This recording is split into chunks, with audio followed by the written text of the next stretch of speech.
বৃহস্পতি 19 অক্টোবর কর্কট রাশিতে 2025 সালে ঢুকছে এবং মাত্র 2 মাসের জন্য আপাতত থাকছে 6 ডিসেম্বর 2025 সালে। আবার 2 মাস পর আবার মিথুন রাশিতে ফিরে যাবে, তারপরে পার্মানেন্টলি 6 জুন 2026 সালে আবার আসবে। এই সময় মকর রাশিদের জন্য একটা উদ্বেগ, মানে দারুণ একটা সুখবর। সেটা হলো এখনও পর্যন্ত মকর রাশিদের বেশ কিছু হেলথ ইস্যুস প্রবলেম আসছিল। যাদের বাড়িতে কাজবাজের লোকের সমস্যা, সেই সমস্যাগুলো আসছিল। এই ধরনের বেশ কিছু সমস্যা আসছিল।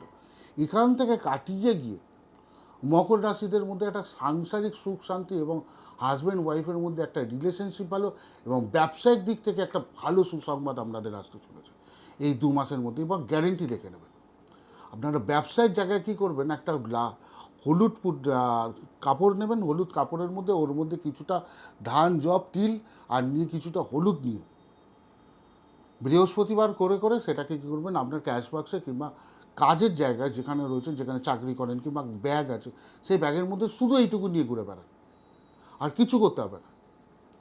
আর পারলে হলুদ রঙের কোনো রকম জিনিসপত্র গরিবদেরকে খাওয়ান, আর জাস্ট কিছু করতে হবে না। দেখবেন আপনারা খুব দারুণ রেজাল্ট পাবেন। এই 2 মাস আপনি মিলিয়ে দেখুন, আমি যেটা বলছি, তারপরে আমাকে বলবেন। নমস্কার, আপনারা সবাই ভালো থাকবেন।